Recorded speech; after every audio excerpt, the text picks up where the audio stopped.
2 years ago, Americans watched in horror as a crisis unfolded at the Kabul airport. She was tear-gassed and beaten. Images of thousands desperate to escape Taliban oppression filled our news feeds. More than 80,000 Afghans made it to America. But the story didn't end there. It was very cold. There was no power, no heat. Who would help our newest neighbors? I'm Andrea Smartin. In Stranger Becomes Neighbor, you'll hear the stories of some remarkable refugees who left their homes and their dreams behind, only to start over from zero. Their only possession was 3 blankets. And you'll meet Americans who stepped up to help them. You want me to come when you deliver your baby. What can one person do in the face of an international disaster decades in the making? That's Stranger Becomes Neighbor. Find us at kslpodcast.com. Follow us on Apple Podcasts or anywhere else you listen. In today's episode of Project Recovery, there are nights when I would drink all that and I'd be like, just take me. Just don't let me wake up. Just don't let me wake up. Just have me go in my sleep. I don't want my kids to think I committed suicide. I just don't want to wake up. Just don't let me wake up. Make sure you listen to the end. Find us on Facebook at Project Recovery. We'll have that and much more coming up.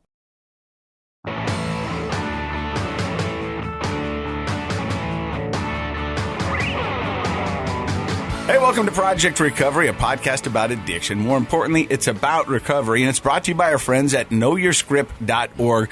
Dr. Matt, that's just a lot of information at that website there to help you out with the opioid. They want you to know your script when talking to your doctor, when talking to yourself, and when talking to your kids. And it's just valuable information to kind of help us through the opioid epidemic that we're in right now. Yeah, it's been going on for a long time, and finally we have a nice, concise place to go to get a lot of good information, because otherwise people just think, well, maybe I should throw them in the trash, flush them down the toilet, not sure what I'm even taking. So Know Your Script helps you know not just how to dispose of old medications, but also how to talk to your doctor about you don't have to be an expert to get the right information about what you're taking. And you and I have shared stories like with our kids, and they like post-surgery talking to doctors about alternatives to opioids. Whether it's getting your wisdom teeth out or your triple nipple removed. Triple nipple, yeah. Jake's doing good. Is he good? Yeah. He likes to show off the fact that he only has 2 nipples now. Well, I'm glad Jake's doing good because... and he loves it when I talk about it. I'm sure. Yeah. Yeah.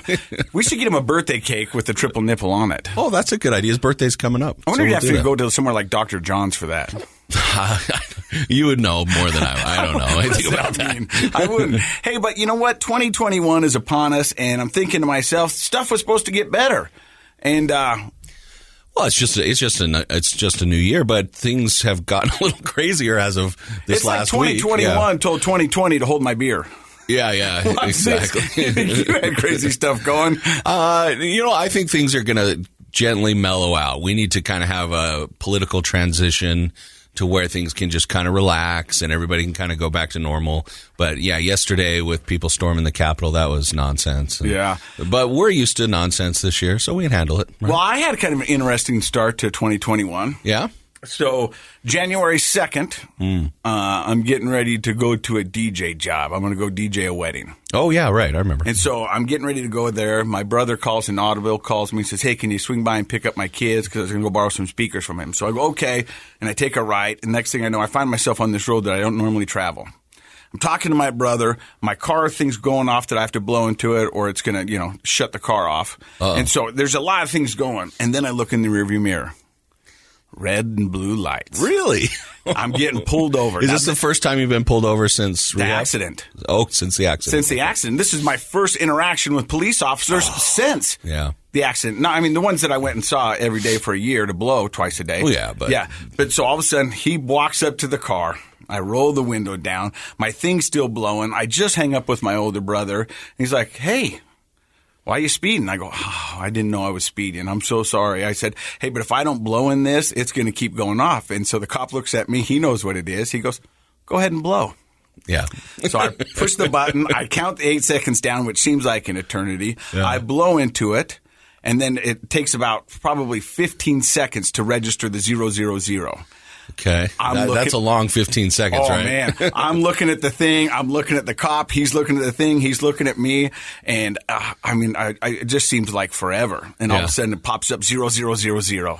And I show it to him, and he goes, congratulations. I go, thank you. I go, to be honest with you, I haven't had a drink in over 2 years. This is the first time I've had a run-in with the officer since, the accident. I'm a little bit nervous. He goes, it's okay. Just take a deep breath. Yeah. And I go, and he goes, do you have your driver's license and insurance card? And I hand it to him. And he looks at me, and I look at him, and I go, hey, if there's anything you can do not to give me a ticket, I would really appreciate it. But if you have to, I understand you're just doing your job, and that's okay. And he walks away. So I'm sitting there going, I don't know what's going to happen, man.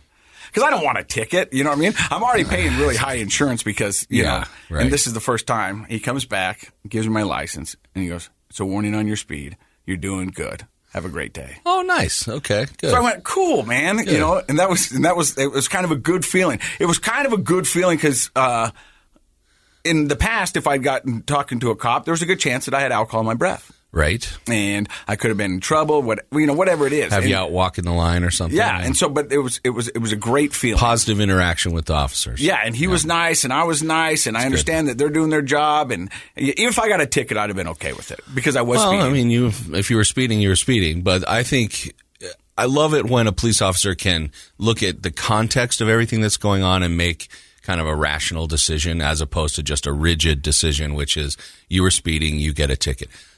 Those are usually the guys I get pulled over by. Yeah, and this guy was great. So big ups to the Kaysville Police Department. Okay, Kaysville. I really love those guys. He might remember you because that's where the accident happened. Yeah. No, I didn't even think of that. That's correct. Yeah. Huh. So then I go to get ready, set up for the DJ. Okay, I'm DJing a wedding that night. Okay. The father of the groom comes over to me and goes, this is probably very inappropriate. And I go, what? And he goes, do you know how to tap a keg? Yeah. For the listeners, just so they know, I got a text about this later that night. I go, the bride of the groom just asked me if I know how to tap a keg. I said, I've been training for this my whole life. You're like, oh, come on, bring it to me. I tapped my first keg when I was 14. Yeah, I got this. So I walk over there, and it was like the scene in Indiana Jones and the Lost Ark. Like 5 people standing around looking at this thing going, what is it? And I go, it's a keg. Give me the thing. So he gave me the thing. I put it in there, twisted it, popped it. Everybody cheers, and I go back, and I send Dr. Matt and Josh a text. I go, I just tapped a keg. Another win for sobriety. I think. Yeah. Well, not your sobriety, but I mean for not their sobriety. Yeah. And so it was funny because I was sitting there with Ashley, and we got that text, and I was like, "What?" Yeah, they didn't know how to tap a keg, and I was like, "I got this." How do you get a keg if you don't know how to tap a keg? I don't think we need to go down that road. There's not a class or anything. I don't think we need to go down that road. Yeah, you can just have a. Like, who buys a keg and doesn't know how to tap it? I don't know. Well, those guys, apparently. Yeah. Okay. They're lucky you were there. Luckily. Casey, C-Money saves the day. I'm with you, buddy. Hey, so it's a new year. It's time to do some New Year's resolutions. And this is the year I lose my love handles. I just want to ask you before we get to our guest real quick, Tara, do you have a New Year's resolution? I don't do them. How come? Because they don't work. And they set you up to feel disappointed, and then you do worse. Oh. Now, that's not every individual person, because obviously everyone listening, some people just said, wait a second, I do New Year's resolutions. They're great for me. So on the individual basis, some people love it. But if you look at statistics on general population, it's discouraging. It's a great way to discourage yourself. You set unrealistic expectations, and then you feel discouraged about 10 days later. So that's usually how it turns out. So I don't. I have some goals for myself for this year, but I don't really put that pressure on it for New Year's resolution. One I talked to you about is I'm back to exercising and meditating every morning. And I know myself. If I don't get it done in the morning, it's not going to happen. That's the same reason I go to the gym in the morning. I think we're the same that way. I think if you wait till the end of the day, you can find a myriad of excuses of why you don't have time I have or the energy to do it. so much work and piling up all the time that, it's just, and then you're tired and you need a few minutes to relax. And so I'm back to a good morning routine, but calling it a New Year's resolution, I don't do that. All right. So you've got some goals and you're going to move towards them.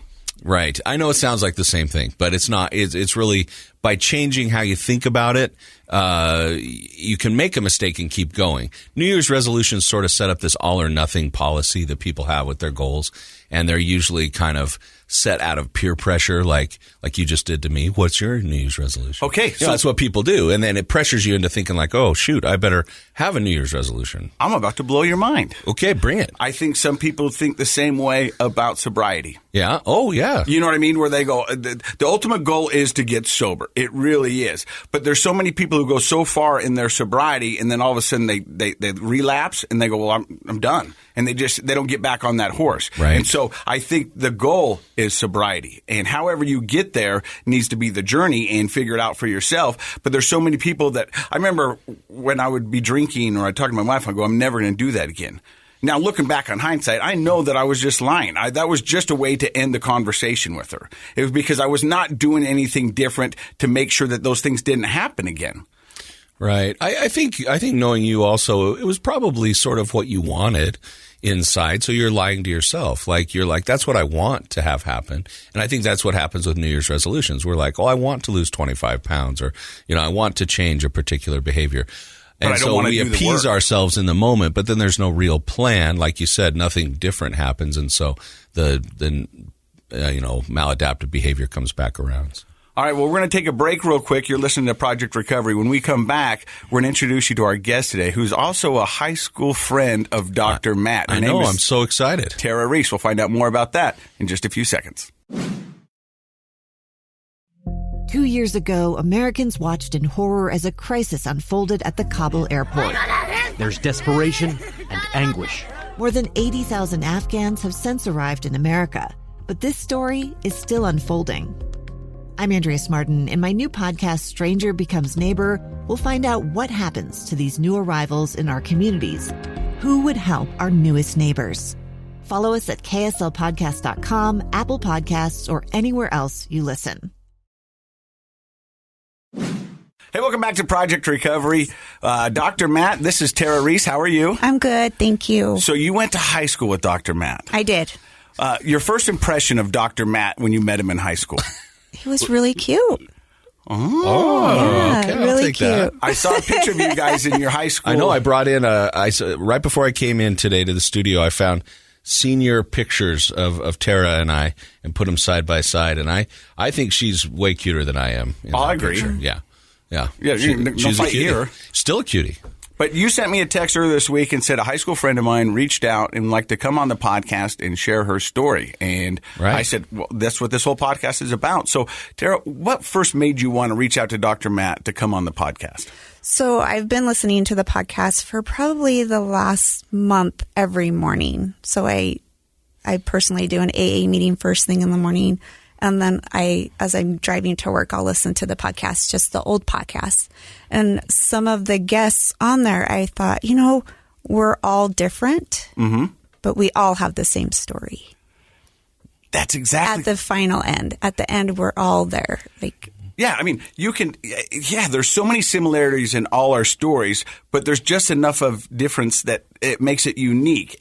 But you can see the similarities in other people's kind of, how do I say it?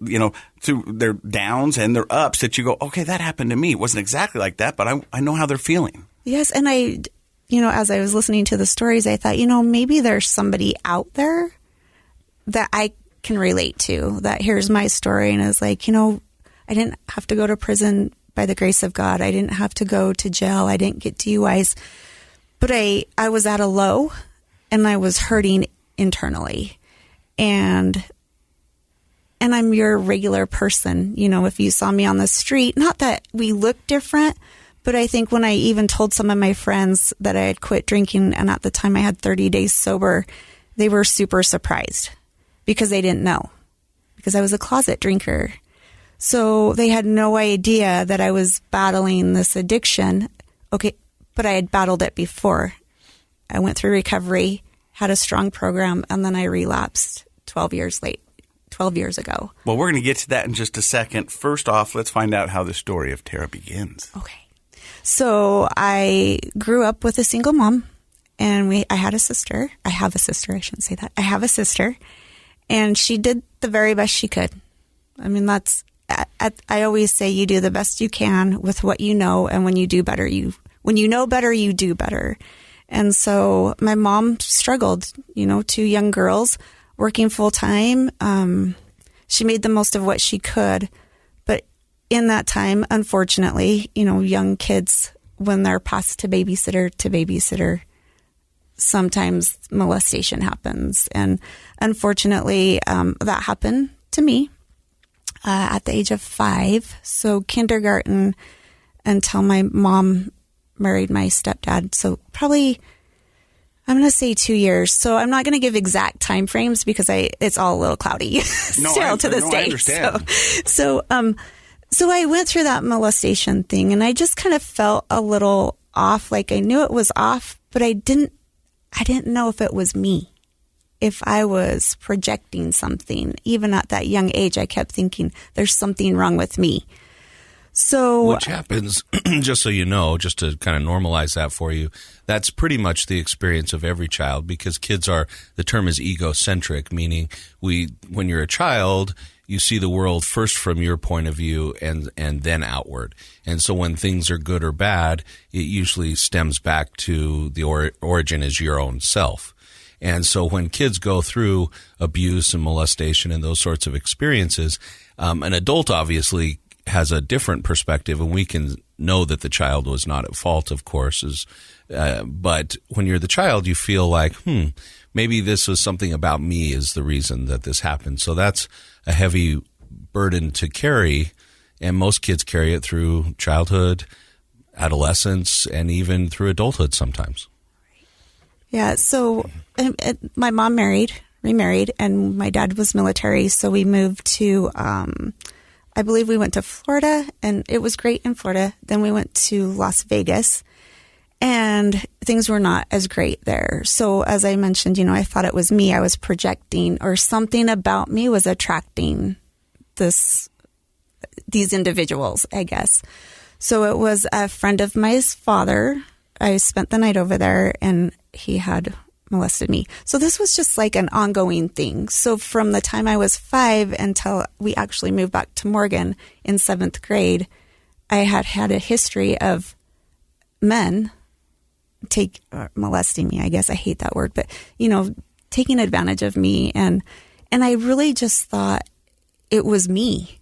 Like, it was me. What am I projecting that these people are finding me? And now I know they're predators. They get it. They seek for those weaknesses, insecurities, and they target you. But I could even see you having struggle with it now, because although you say you hate the word molestation, I mean, that's exactly what it was. And you try to still talk yourself into taking advantage. Like, you had some play in it. And, as an adult and looking back on that, that you didn't. And, I mean, it's got to be so traumatic for a young girl in her developmental years, Dr. Matt.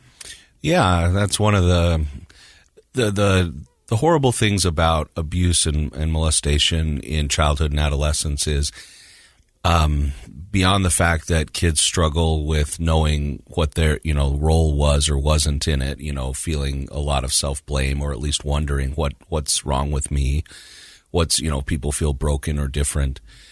But then it's all on you as the individual to reach out, get help, and use that help to feel whole again.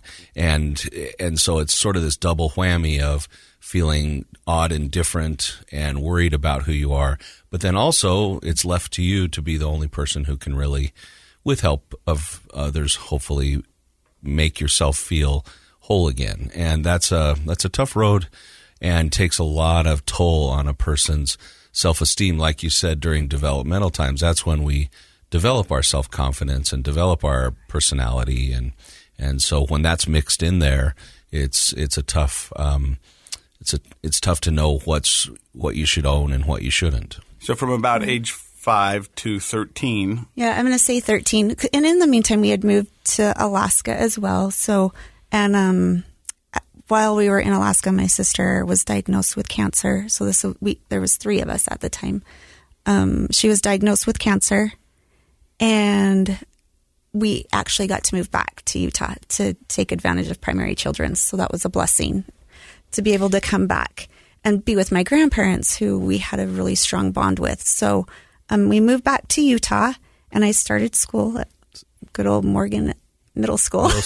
And the funny thing is, so growing up, so for the listeners to know, like there were only 4 pages of our whole high school graduating class. There were 100 people in our class. So when somebody moves into Morgan, you know it. I had moved in 2 years earlier, and I remember that people were saying there's a new girl and she's from Alaska. Ooh, yeah, exotic. Yeah, we were like, whoa, she's from Alaska. Wow. There we go. Yeah. So everybody knows when somebody new moves into Morgan. And it was a good transition. Like, I was insecure and didn't know where I fit in there, and when I moved back to Utah, everybody was LDS, right? Well, we were not active LDS. So trying to figure out where I fit in, even in the school that's predominantly LDS, how was I going to fit in, make friends? At that time, my dad drank coffee, all those things that are stigmatisms of bad. Yeah. So hiding my coffee. But I met some really great friends and in 7th grade, and we stayed friends throughout. But I always felt like I was just different, which is the common story, that the label was written on my head, like, take advantage of me. And in all honesty, like, there was I went to church, I met some kids, and the boys were told by their young men's leader, and I'm not bashing anybody, but, she's a lady of the night, so be careful. And I thought in 7th grade. Well, I want to know who it is. I'll bash him. That's not cool. But as an adult, I thought in 7th grade, this man knows. Like, he knows my past.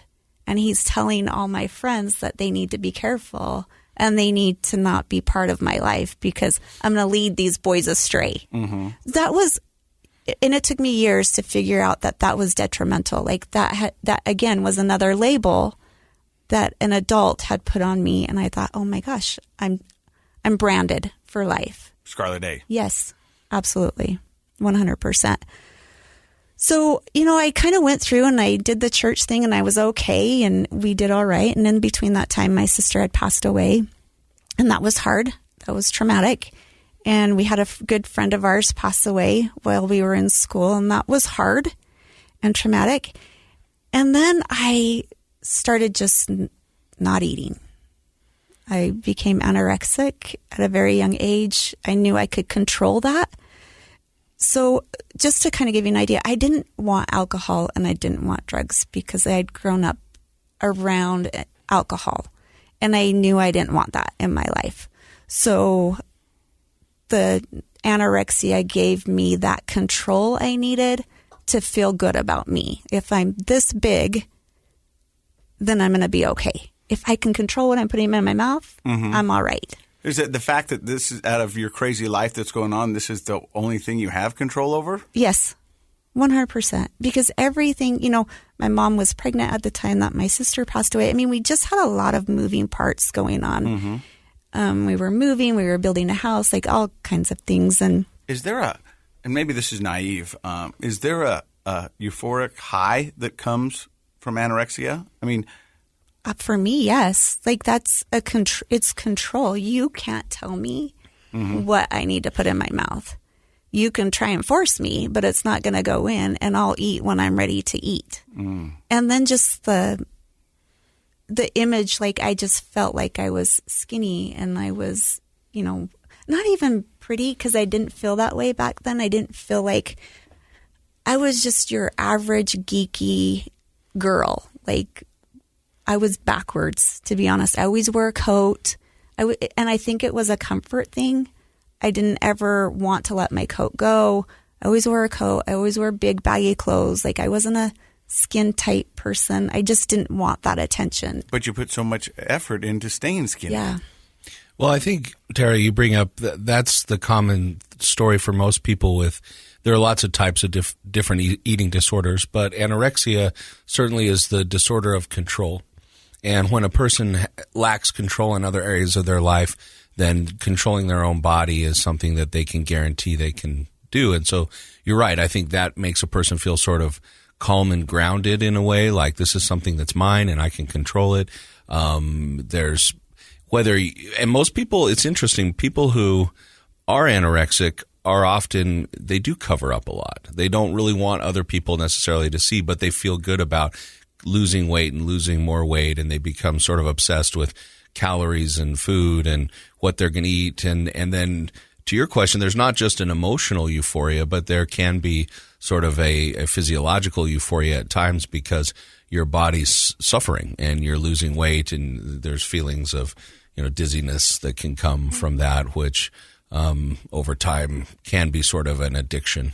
So in high school, you started anorexia. Yes. Yeah. And how long did you continue with that? So I actually ended up going into a treatment facility my junior year.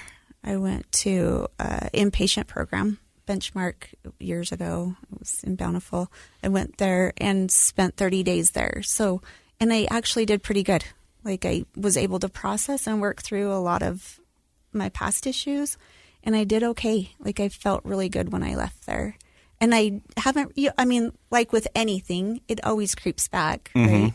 But I'm aware, and I know, especially since I quit drinking, like how I want to control that. No, I don't need to eat this. It's okay. So you give up one addiction and you find another one. And not all of them are healthy for you. And so I quit that, and I did really good. Like my junior year, I felt healthy. I was coming around. I was coming out. And I made the drill team for my senior year. I was stoked about that because I just didn't feel worthy or good enough to be part of something. And then I got pregnant my senior year. Yes. And I love my son. Blessing, complete blessing. And I wouldn't give him up for anything, but it took me down a different path, but I think I look back and reflect now, and I didn't have any direction back then either.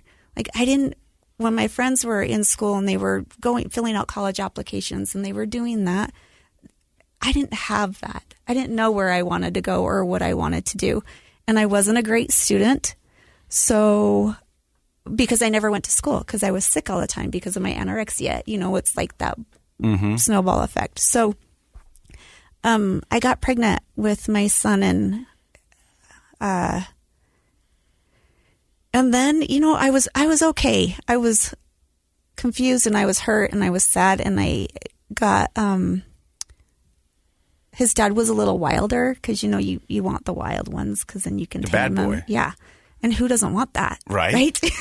That was my problem in high school. You weren't a bad boy? I wasn't bad enough. I was kind of a nerdy guy, I guess. And I just kept feeling like this man wants me. He could have anyone else, but he wants me. And it was a few weeks later that I found out he had everyone else too. But, I was He's the a bad one boy. that... Yeah. Yes. But I was the one that was lucky enough to be the mother of his baby. So we kind of try to work it out, and I continued to go to school, and I graduated. And after I graduated, we got married, and I had my son Kyle, and he's great. And then we ended up having another one, Colton. And then he had passed away. So bad boy, he lived a very reckless life. And I don't know everything that happened. I'm going to be honest. Like, I haven't read the autopsy report. I didn't do any of that. At that time, I was 22 when he passed away. So that was hard. And I had miscarried a baby. So in May, I had found out I was pregnant, and I didn't want to be pregnant because my husband and I were not getting along. And I just didn't want it. I didn't want to be pregnant. And I cried and I cried and I cried. And then I miscarried the baby on Mother's Day weekend. And I was like, oh, okay, and then he had passed away over Memorial weekend. So in my mind, I'm thinking, what did I do? Did I wish for this? To deserve this? And we had fought that weekend. Like, I'm a firm believer in saying I love you and being kind before they leave, because that's the last word. You never know what tomorrow brings. Yeah. And that was the first time in our married life that I had actually stood up to him and thrown my ring at him and said, I'm done. Like, I'm done. I don't want this anymore. And then he never came home. So that was hard. Like, but then I kept thinking, what did I do? Like, I'm a good person. I'm a good mom. And I had dabbled with drinking off and on when I got married, but there was something about it. I just didn't want that for my kids. I didn't want them to have an alcoholic mother. I wanted them to have a parent they could depend upon. Why did you automatically go to, I didn't want them to have an alcoholic mother? Because, I mean, most people would say, if I'm drinking normally or like a gentleman, as they say, then but you went to the extreme right from the get-go. Because I think our family history, we have a history of alcoholism in our family. Did your parents drink? Yeah, my mom drank when I was younger. Mm-hmm. Yep. And I just associated that with bad. I don't know her to what extreme you would classify her, but I knew if my mom was out, I was going to a babysitter and bad things were happening. Because right now I've got this, Dr. Matt. This is, sorry to take a little time from yours, but my son right now, who's 9, associates anybody who drinks alcohol as an alcoholic. Right. And he doesn't know how to differentiate. Yeah, sorry. I'm having a hard time speaking today, but he doesn't know how. And so, like, I have my mom who drinks. I have a brother who drinks, and I have an older brother who drinks sometimes. And when he sees them with alcohol, he automatically thinks they're an alcoholic. Yeah, well, I mean, partly that's because he's 9. Yeah. And 9-year-olds are still in that concrete reasoning stage where things are kind of all or nothing, black and white. And so they have a hard time with that. For him, it's probably adaptive in his mind to think of alcohol as bad because it's something you are eschewing and getting out of your life. And he knows that it was bad in your life. And so not having it is good. And as he gets older and he is around people who drink and don't become intoxicated and they don't have problems with drinking, the social drinking sort of thing, then he'll be able to abstract that in his mind. But I think, when it depends on our experience. So like you said, growing up with your mom drinking, and then when she was out and you were at a babysitter, and going to a babysitter was not a safe thing for you, obviously, and it felt scary. And so there were some other associations why alcohol felt unsafe, I'm sure. And your husband at the time partied, yes, right? And so you probably had that too close to home to feel like drinking was anything but sort of an escape. Drugs and alcohol were to escape or to party and to excess and to overdo. And so I could see how, feeling like a mom protecting these 2 little boys, you were probably like, I don't want to introduce that. Because his family history was steep with that, and your family history had some of that. And so I could see how that would have made you nervous. And you were probably thinking sort of black and white. Alcohol means to excess and to problems. Absolutely. But to get you back on track, you just had lost a baby. Your husband passed away. Mm-hmm. You're questioning if you're a good person or not. I'm questioning everything, like who is really there for me and why would you do this? Like, why would you give me a baby and then take it away? And why would you have me fight with my husband and then take him away? So it was like... Especially since that was something that was... I've never thought that before, so that's an interesting thought. Oh, if this is the last... when I say goodbye to somebody when they go to work or... whatever, always end on a positive because you never know what tomorrow brings. So that's an interesting thought. And this was the one time that didn't happen. And see, when you first told that story, I said you wished for it because that's the optimist in me is, you said we didn't want a baby and then it's gone. Right. And then you didn't want this marriage and it's gone. I'm not, but that's just weird. The perspective, how everyone's got a different perspective and how they see things. Right. Yeah, so that was hard. And then I'll be honest, I went off the deep end. I'm sure the listeners are kind of wondering, and I don't want you to reveal anything that you don't want to talk about, but just in general, do you want to talk about how your husband died? So I know there's still some question. Yeah, right? We believe that he had gotten mixed up in heroin. So like 2 days before, we were laying on the couch and his arm fell open and he had needle marks in his arms. And so... that was a red flag. But yeah, he was 23 or 24 at the time, and I was 22. So I made some phone calls and just said, hey, I think we have a problem. This is what I'm seeing. But you don't know how to address that. And we had the conversation and I didn't know how to address it. This was 30 years ago. Yeah.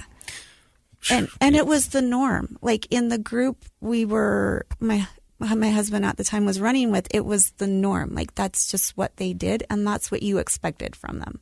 So they weren't going to mellow out. They weren't going to tame down. They were just going to keep going. They just lived on the edge. Yeah. They lived on the edge. But I will say, since I've gone through the program and stuff, I feel like addicts and alcoholics feel deeply. And when they're sober, they are fantastic people. And he had a lot of really great qualities about him and things other people couldn't see because he always had to put on a facade. In my mind, in my opinion, he always had to be this tough boy, bad boy exterior. But deep down, like if we were just the two of us and nothing else was going on, he was really a good guy. And he loved his kids. He really did love his kids. He just didn't love himself enough, and that's heartbreaking because that's really what it is because we feel that I'm not enough. I'm not good enough. I don't deserve this. And I just think he just struggled with that. Well, and that's where that, for most guys, insecurity about yourself creates a facade of toughness. And many guys go down that route who they actually, you're absolutely right, underneath that facade of toughness, they're really sensitive and probably scared and insecure about themselves. They don't know how to be confident in who they are. And that often has to do with their own early life experiences and how they were treated growing up. And so I'm sure that when he and the two of you were alone, you got to see that softer side to him. Absolutely. Tenderness. Yeah, because people would always say, what are you doing? Why are you with him? But I loved him. And you would say to them, you don't know him like I know him. Yep. And I've heard that so many times from people sitting in that exact same chair, from people that I was in meetings, and they were like, you didn't know him like I knew him. Or you didn't know her like I knew her. Yeah. There were some really good qualities about her. And she was wrestling with demons just like we all are. And unfortunately, she didn't win, or he didn't win. Yeah, he didn't win. So he passed away. And then you said you went heavy. I did. I started drinking. I've never been a bar person. The stigmatism of it, I guess, which is horrible. But I started going to the bars. I started drinking every night. I would go to Wyoming Downs. I would, I was a mess. I was a mess, and this was in May. And I had great in-laws, because you're probably wondering what happened to my kids, but they were taken care of. My in-laws. How old were you when this? 22. So my in-laws stepped up and helped take care of them, and they did. They were great. I was non-existent. I wasn't there for them. And if I was a mess. And come October, I had really just hit my bottom. Because when you lose a husband and you lose a baby and you're so young and, you have all these excuses and people feel bad for you. Yeah. And they'll tell you, oh, I'm so sorry. You deserve this, or I don't blame you. I'd be drinking too. They were giving you a pass almost. Yeah. You need something to calm your nerves. You need this. Like you need. Instead of just like, I didn't have the coping skills back then. I was young and I don't handle death very well anyways. And when I lost both of them, I just lost it. I didn't know where to cope. And the alcohol was my friend at the time. So you said in early May you started drinking really heavily. The end of May. When he passed away. And by the time it got to October. You're rock bottom? I was rock bottom. I actually called and admitted myself into St. Benedict's at the time, the ACT program. And what made you decide to do that? That's kind of a big step to have that much insight that you needed help. Was there anything that kind of spurred your desire to make that call? I think my kids. Honestly, I just wanted to be better for them. And I wasn't that. And they didn't have a dad. So all they had was a mom. and I wanted better for them. And so I knew I was headed down. I knew I was either going to die, because that's what happens, right? You're either going to clean up, you're going to die, or you're going to end up in prison. That's the three choices you have when you're an addict. Yep. So I knew if I don't get back on track, they're not going to have a mom either. Don't get me wrong. There were times when I thought they'd be better off without me, and I was just bringing more misery than happiness to them. But I went in and I did a program, and I worked my program really hard. I got open and honest with all the 12 steps. I had a sponsor. I did my aftercare. I did great things. I mean, I felt good. My kids were back at my number one priority. I did really good. How long was that program? It was 30 days. Mm-hmm. It was inpatient. And then we had aftercare twice a week. And St. Benedict's was up in Ogden at the time. Yeah, it's right? Ogden Regional. Ogden Regional now, mm-hmm. Right? Yep. So, and they still have a program there, and they still, a lot of people have great success there. We've had some on the podcast. Sure. Yeah. But back then, I mean, that was 20 years ago, 30. Wait, how old do you think we are, Casey? We just, last year was our 30th anniversary, or high school graduation. Yeah. What do you call it? Anniversary. Okay, so 25 years ago, because she said she was 24 at the time. Yeah. And back then, I mean, I think I try to think of myself at that age, and I would have been naive to how to handle those things, or where to go, or what to do. And there was definitely not information out there like there now. There's billboards and programs like this and all sorts of things sponsored by the state to help educate people on where to go and what to do. But back in those days, I wouldn't have known where to go. There wasn't a conversation out there. How did you know how to call them? I think there's no Google. No, there wasn't. I was desperate, and I reached out to my mom and my sister, and they helped me find somewhere to go. And then they drove me there and dropped me off. And I was sick. I mean, I was sick for a good 7 days. I was in detox. And when I came back out, I was angry and resentful, and I felt better, but not 100% better. And I should be feeling better, but I didn't feel 100%. But then I started listening and working the program, and I had a great therapist there that called me on my crap, because we're manipulators. Master. Yeah. So if I tell my story, people feel bad for me, right? Yeah. So, and he didn't allow that to happen. Like, okay. But that's what friends and family do. Yes. They empathize. Yes. And you're right. You can, in that addict mind, then it's easy to use that as justification for the addictive behaviors. But a good therapist, and I will say this, all therapists are not the same. And I know quite a few addiction therapists, and they're hard, aren't they? They are very direct, very hard, don't let you get away with anything. But that's probably what a person needs at that stage. Absolutely. I used to think about it when I was in recovery, because we'd have, individual sessions with our therapists, and we'd all talk on the couch afterwards of kind of what's going on. And I would think, I was like, imagine this person's day coming in here, having these guys come in there and try to have them feel sorry for them, lie to them. They have to get tough skin. They've heard everything. And it doesn't do you any good as the person needing help to just be handed justifications over and over again, or told you, oh, it's okay, or I understand why, because that doesn't sober you up to the reality of your situation. So there's a reason why addiction therapists are very direct and kind of hard on you, but then that's an endearing quality because they help you get better. Right. So he called you out on your stuff. Yeah. You ran the program, and you said you were doing amazing things. I did. I learned there to meditate. I learned, I worked the steps. I did my 4 steps. I did everything. Everything they told me, I did that. And I did really good for a while. And, I mean, I had a slip in 96, I'm going to say.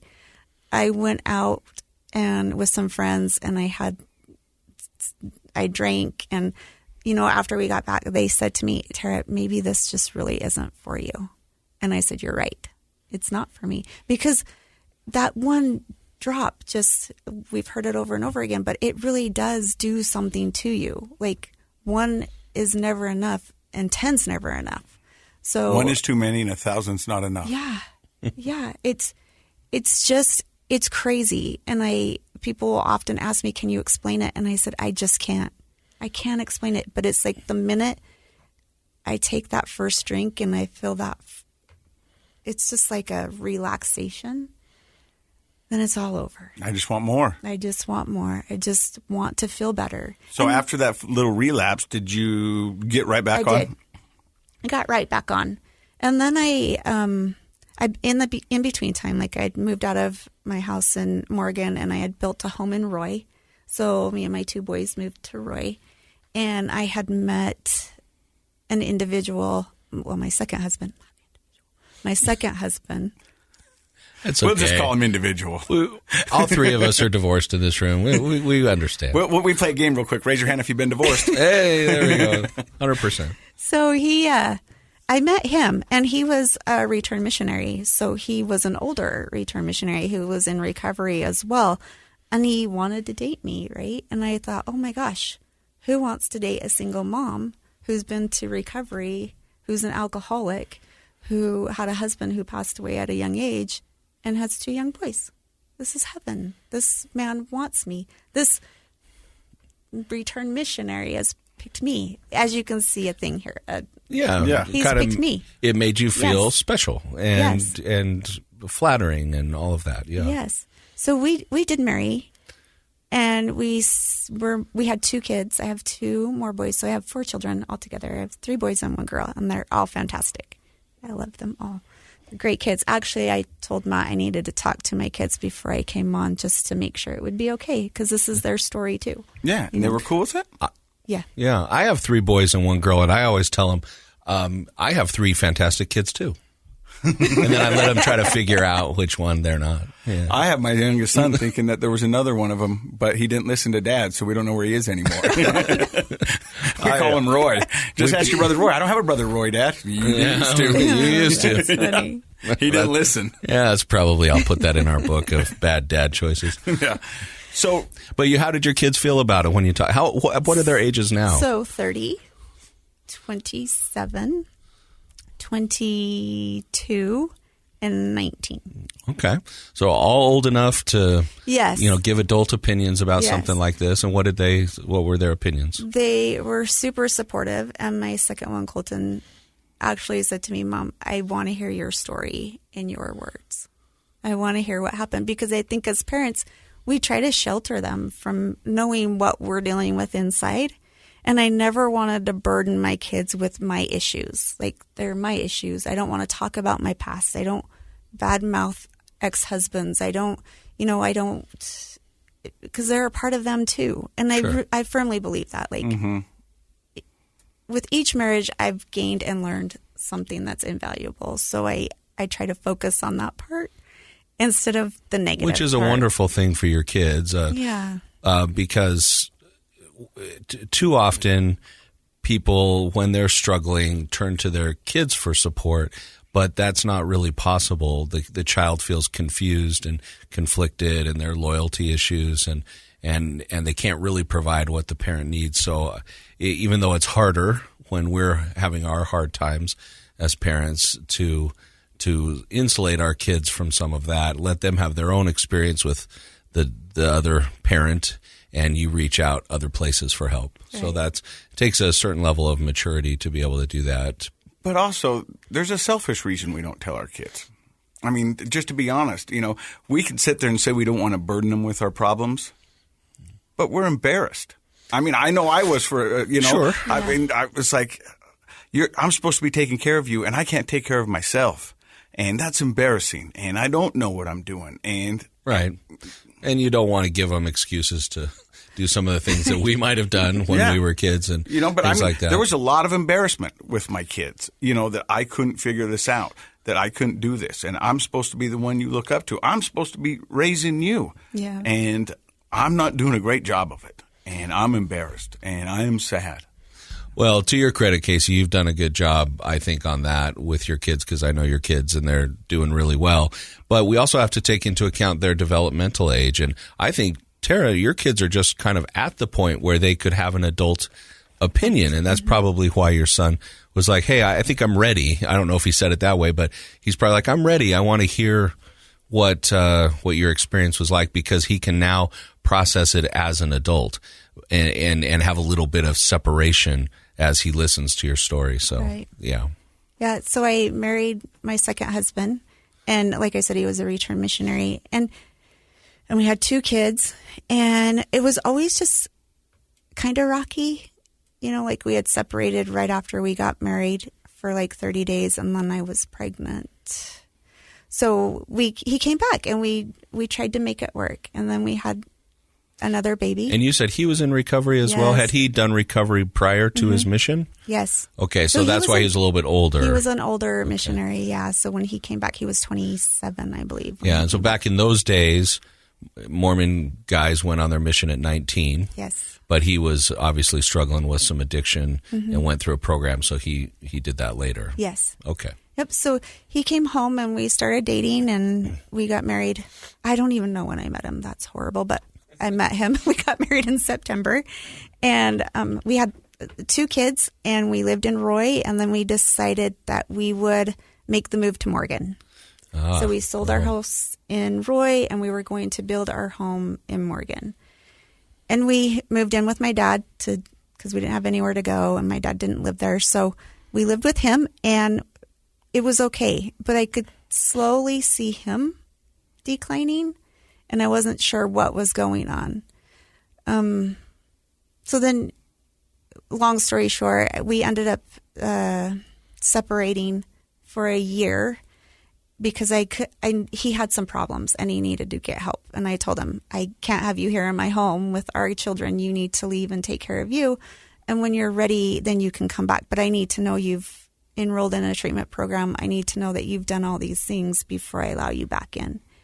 And so we separated for a full year. And I think at that time, I really worked on myself. And I almost felt like I cheated him because I couldn't give him all of me. So, and by that, I mean, I was still hanging on to some of my first husband's issues, and I was still sad, and I was still wanting to, I just couldn't give everything to this You were one. still grieving. Yeah, I think so. Yeah. And it's, even though you'd moved on and had these other experiences and you're remarried, grief has its own timeline. And if we don't know how to get through that grief, you're right, it can hang on to us, with us for a long time. And it's interesting you say that, because I think that's a common experience is when a person is still grieving one intimate relationship that's gone, they sometimes feel like they can't give all of themselves because all of them is not available to the new intimate relationship. So you started to feel sort of guilty, it sounds like. Yes, I really just wanted to try to make it work again with me giving him everything, because I took that year to just focus on me and what I needed and for me. And did he do what you asked? You said, and I don't want to make you say anything that you don't want to talk about, No, but it's okay. Was he using again? Yes. Struggling with addiction? He was struggling with addiction again. And what finally broke... And do you know what his drug of choice was? He was everything. Everything. Prescription Polysubstance, medication. Yeah. He had then started drinking alcohol, at that time too. And what had happened is he had wrecked a car, and I went to pick him up, and he was a mess. And I just thought, what if my kids were in that car? Mm-hmm. Yeah. And I couldn't do it anymore. So he needed to go and get his help. But he's a therapist, licensed clinical social worker, and he thought he knew it all. So Casey's looking at me. What?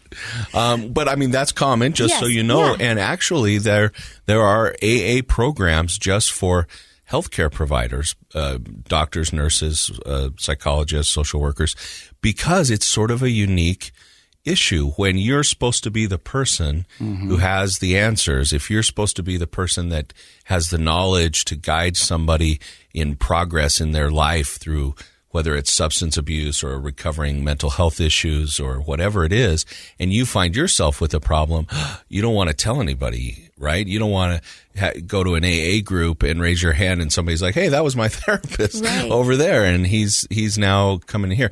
It would be nice if we all felt comfortable doing that, but it's sort of a unique barrier to treatment being a healthcare provider and struggling with your own addiction. So I can understand why that might have been hard for him on that regard. And then, of course, we therapists just think we know everything. So that, there's that. But hey, let's not forget about the good doctor and the oral surgeon that we had in here. Right. I mean, that's not to say that they don't have the knowledge and they don't know what to do. Right. But there's a difference of knowing what to do and doing what needs to be done. And that's the thing. Demonstrates the power of an addiction and how, like we said, addictions are not a respecter of any person. It doesn't matter how educated you are, how much knowledge you have, or how much money you how have, much money how poor you have. are. It doesn't matter where you are in the SES scale.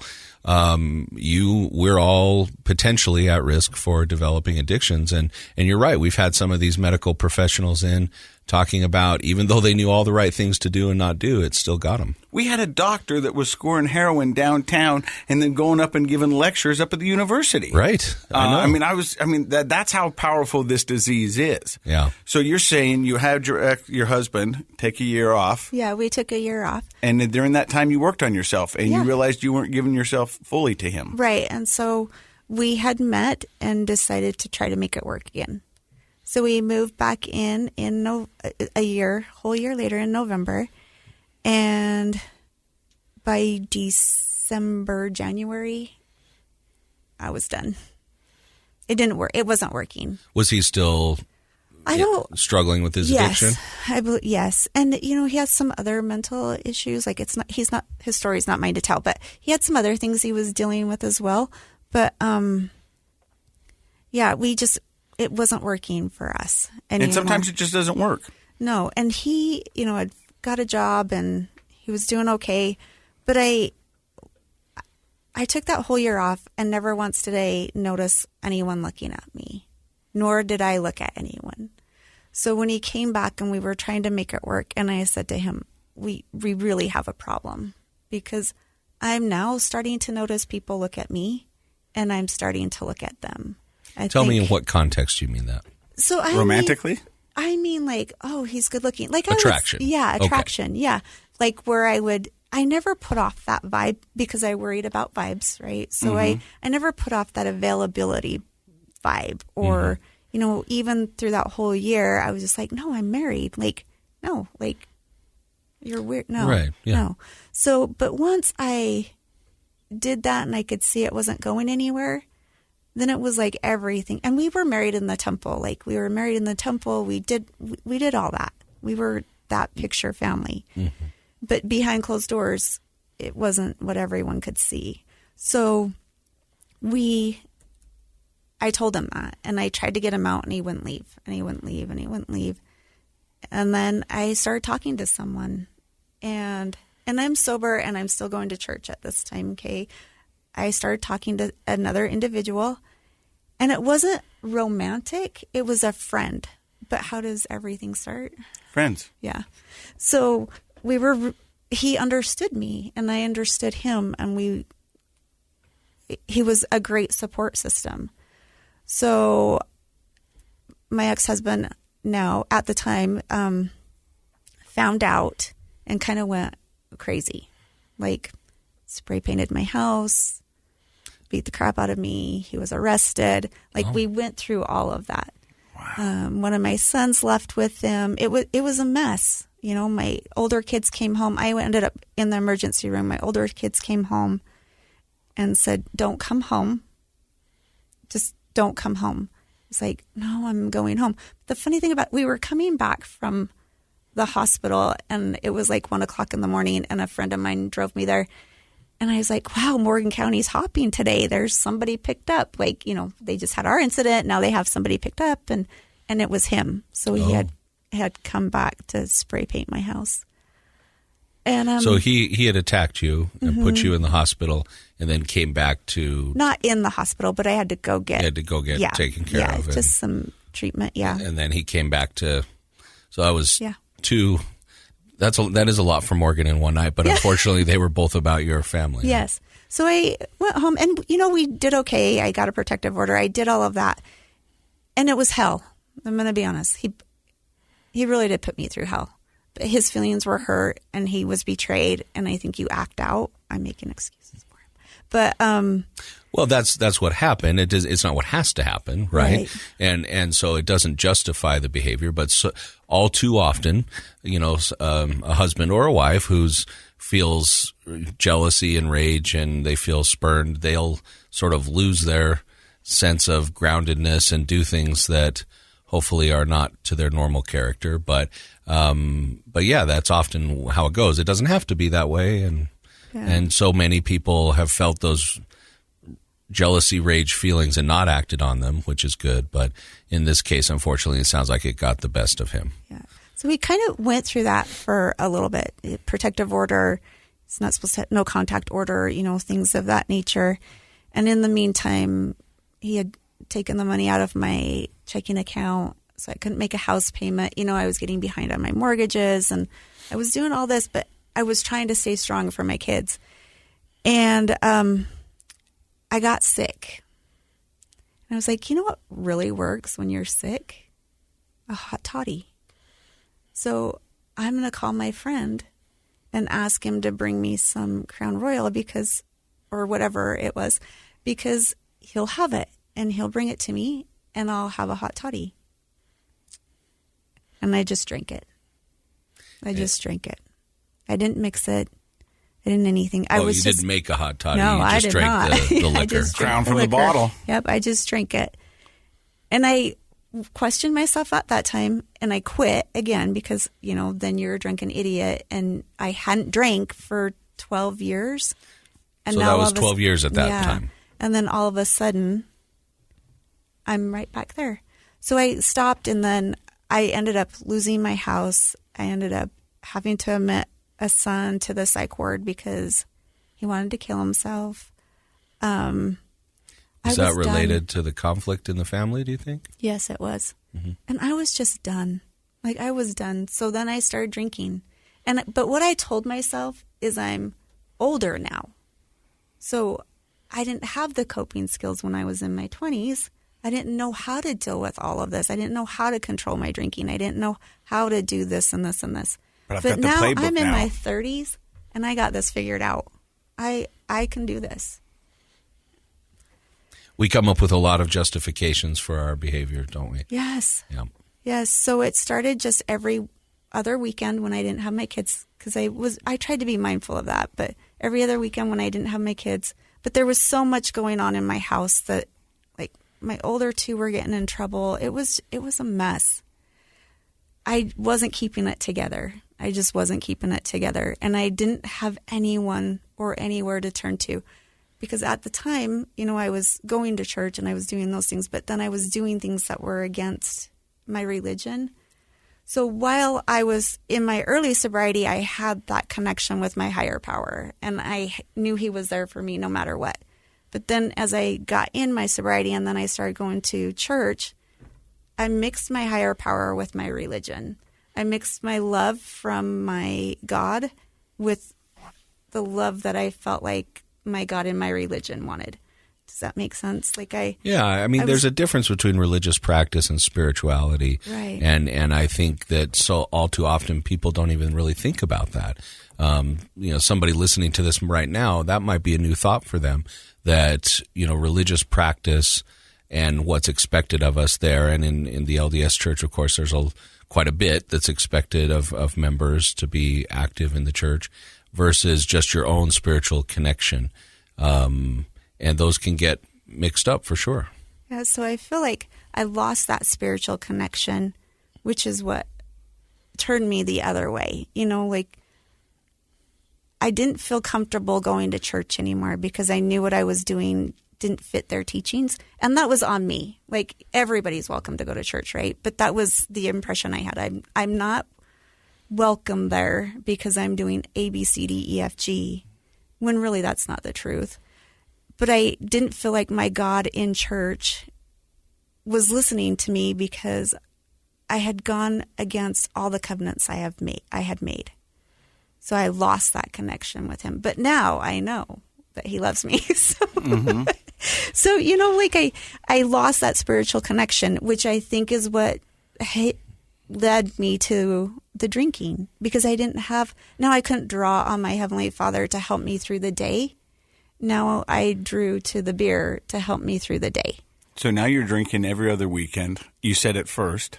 At first. And then how quick did it escalate? It escalated quick. And then I was drinking whenever I could.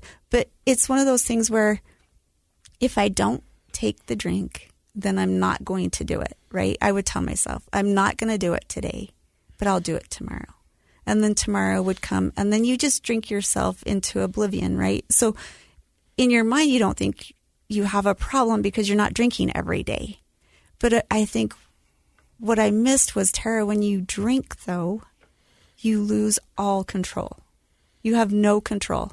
You take that first drink and it's over. There's no controlling it anymore. And it doesn't matter if you didn't drink yesterday, 2 days ago, 3 days ago. That first drink still makes it unmanageable. Yeah.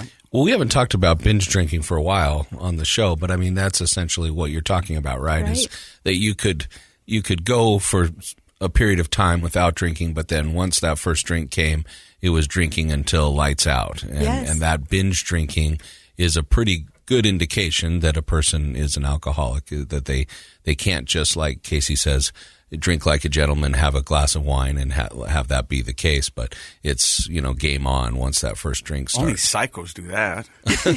That's what I used to tell myself. I was like, why would you have one glass of wine? I think you've said it really great, and I've had other people mention to me that they like how you put it, that it's like, why would you have like that?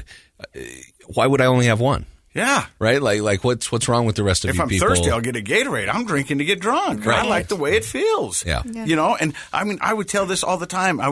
We'd go to dinner with couples, and we'd get up, and the guy next to me that was in my group left half a beer.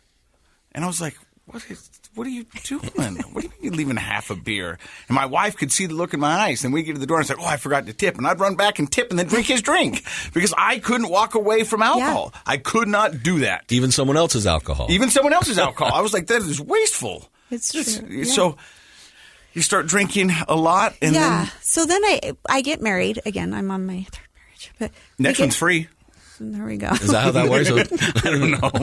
So then my husband, we get married, and we've been married 8 years, and it's great. Now, can I ask, is this the friend that you had started, the individual? I think they're friends, friendly, that you were friendly with. Yes. And okay. Yes. Yep.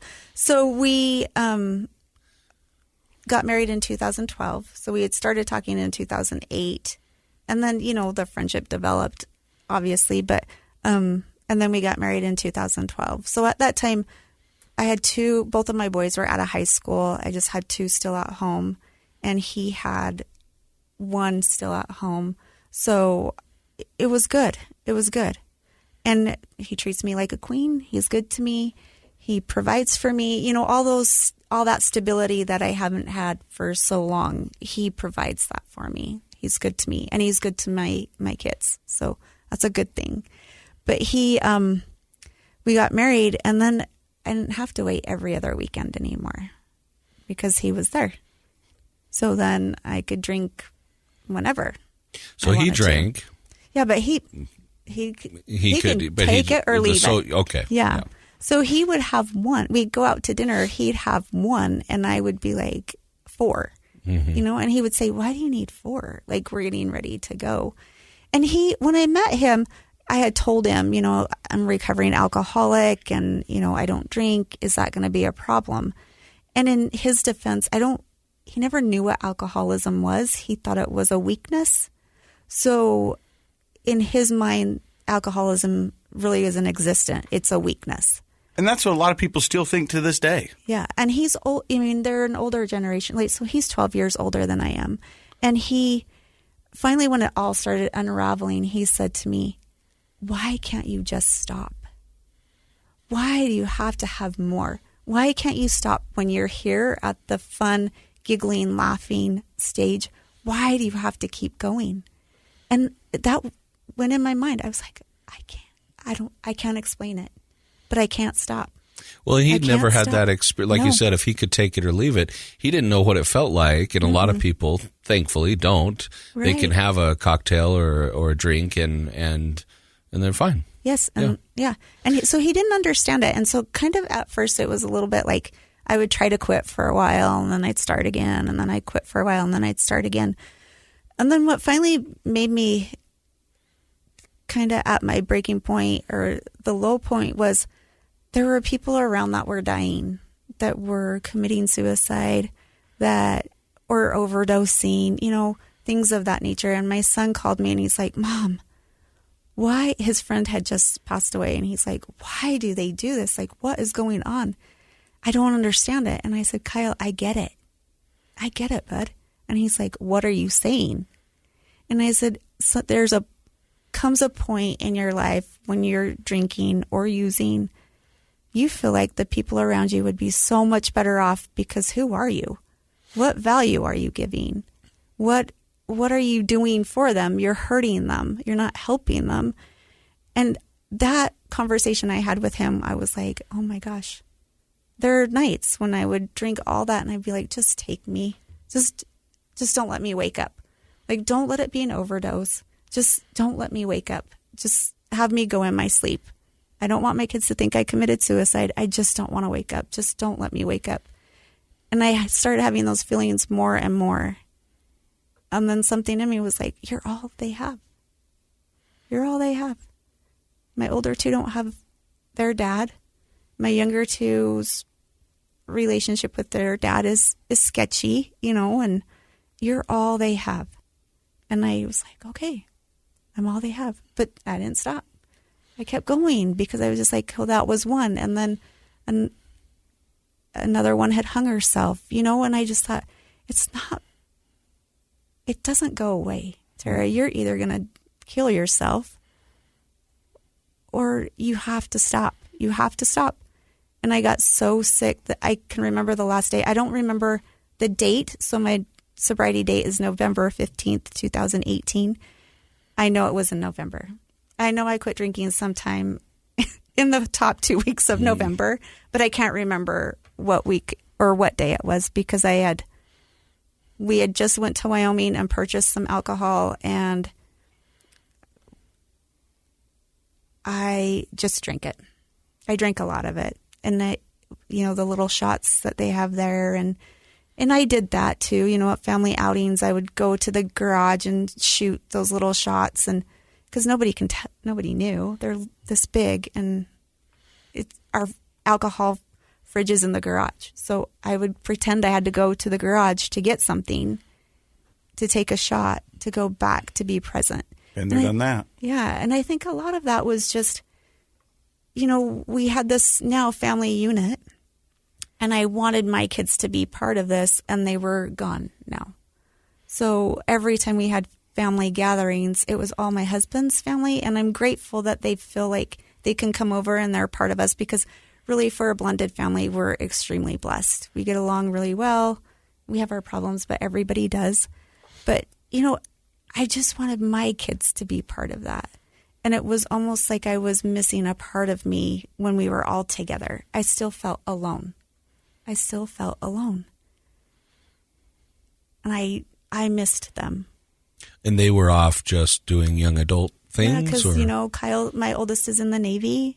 My second one is married and has, his own family. And then my third one, he lives with his dad, so he would come and go. And my daughter was always there. She's always there. But it's just that we had such a tight-knit family, me and my kids, growing up. But, I grew up with Kyle, and then I had Colton. And then Noah and Hannah, we were just always together.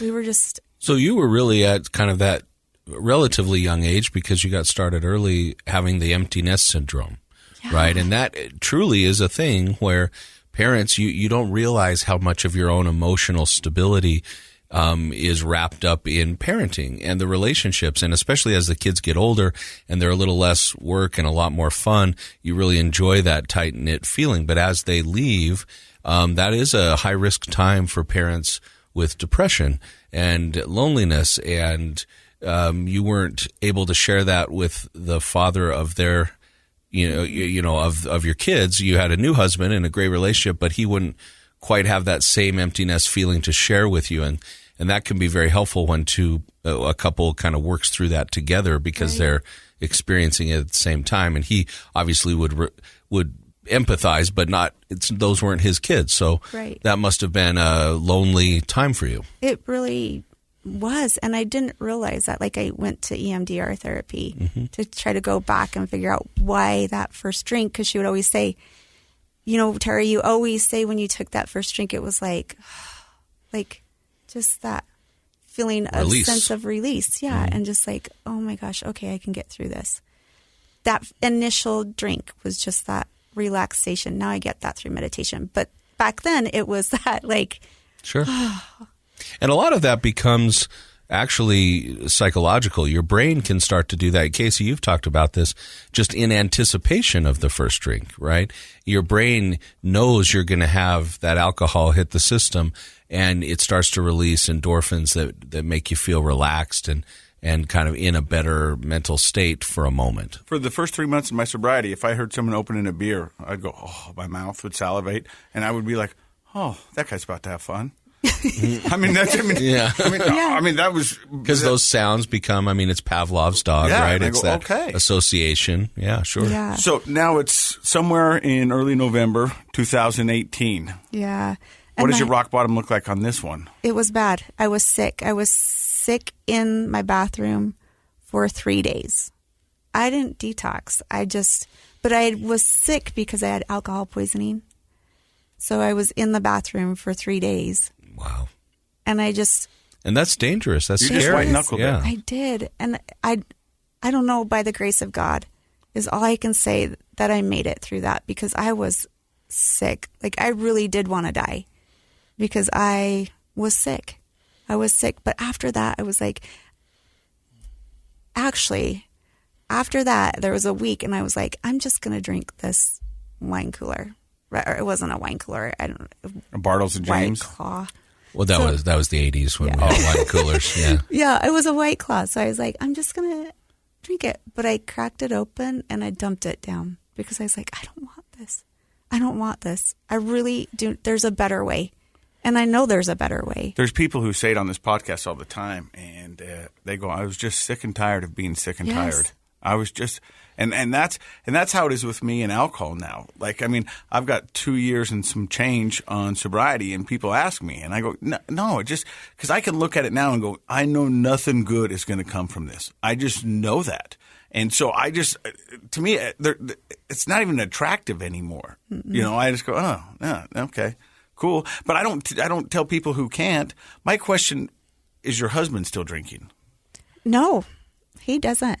So when I first got in, I was worried about that because he really can handle it, right? Like, he's fine. He can because it's your problem, not his. Exactly.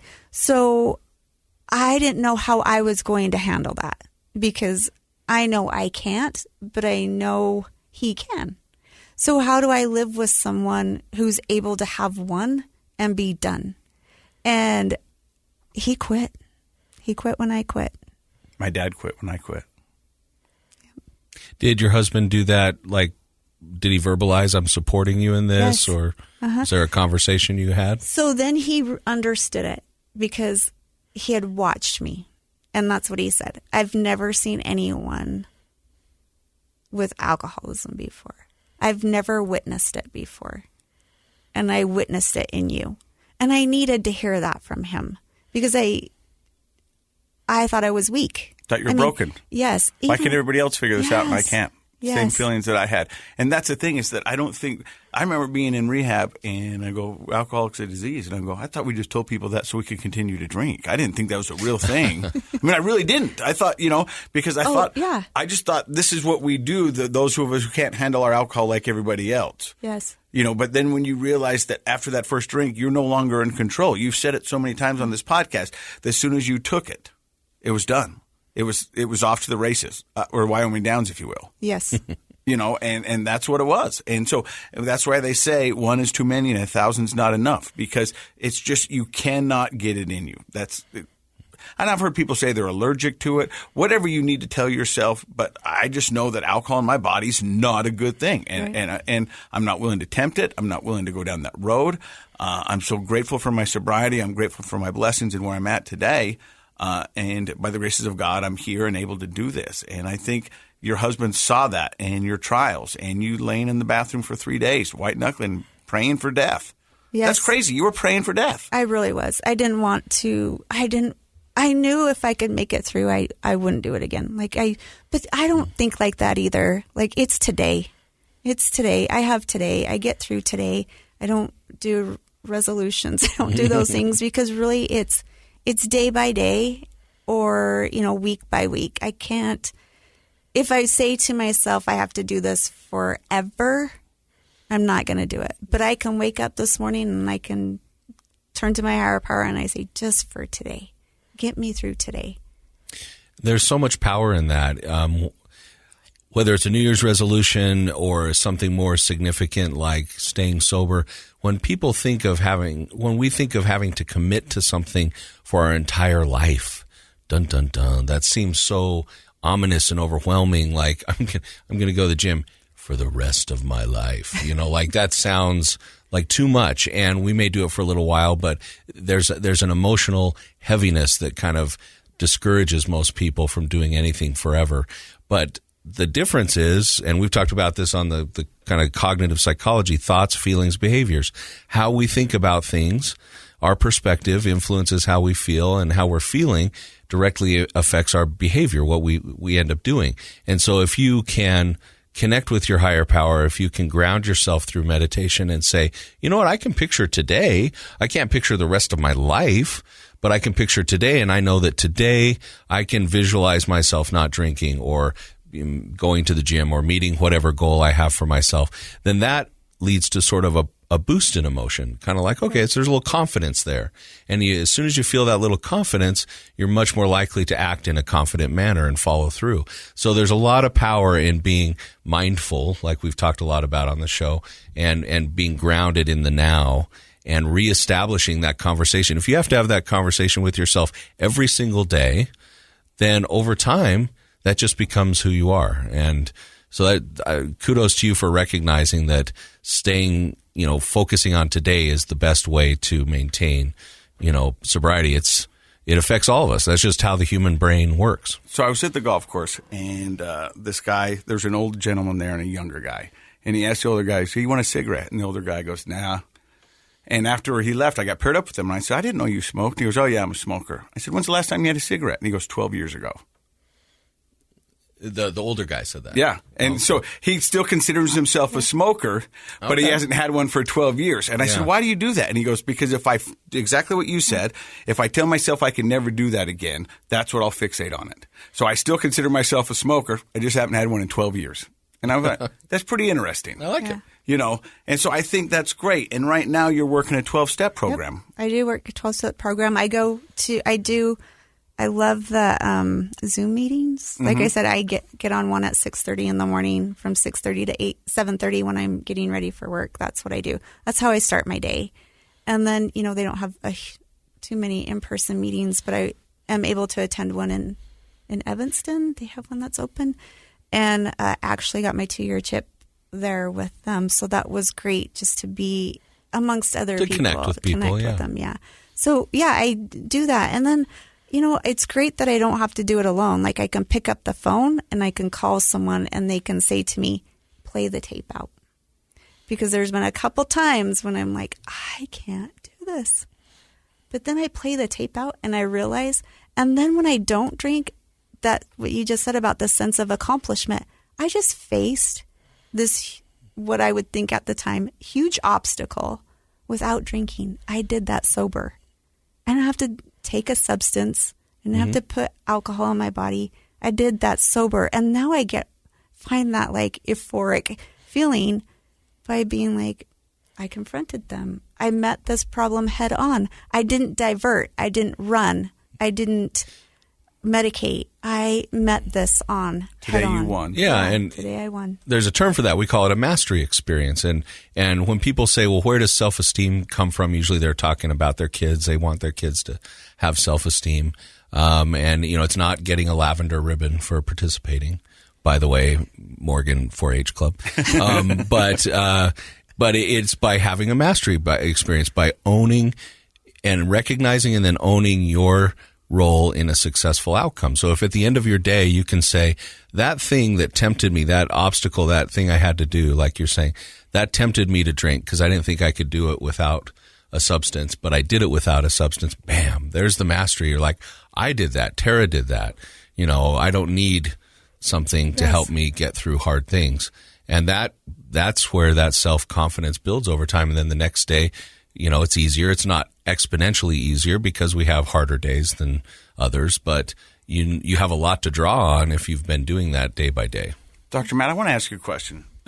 When you first got your text from Tara saying she wants to come on the podcast, what were your first thoughts? Honestly, I was very excited because even though Tara and I have not been in contact for 30 years, I feel very close to my classmates that I grew up with. And so I was just excited to see her. And then I felt a little worried. I worried maybe that I wanted her to feel comfortable here and knowing me 30 years ago and how I am now. I didn't know how she'd feel, but she's done a wonderful job. And I knew that she would come in and have, in many ways, Tara, you don't act or look any different in the last 30 years. You're calm, you know, kind, nice, well-spoken, you know, and so I was just very excited, and I knew there was going to be something special in her story that would help our listeners. And I just want to say from the bottom of my heart, thank you for coming in and sharing your story. Your story will help so many, and this podcast is making a difference. I know it from people I meet on the streets to reaching out us on Facebook, and by you sharing your story and proclaiming, you know, you're the every person. You know what I mean? And when people see you, they're going to go, wow, she did it. I can do it. And I think that's amazing, and that's what this podcast is all about. So thank you. Thank you. Thank you. Thank you for listening to the podcast today. Project Recovery is brought to you by knowyourscript.org. They're going to help with the opioid epidemic that we're currently in. And thank you once again for listening. Project Recovery is a KSL podcast.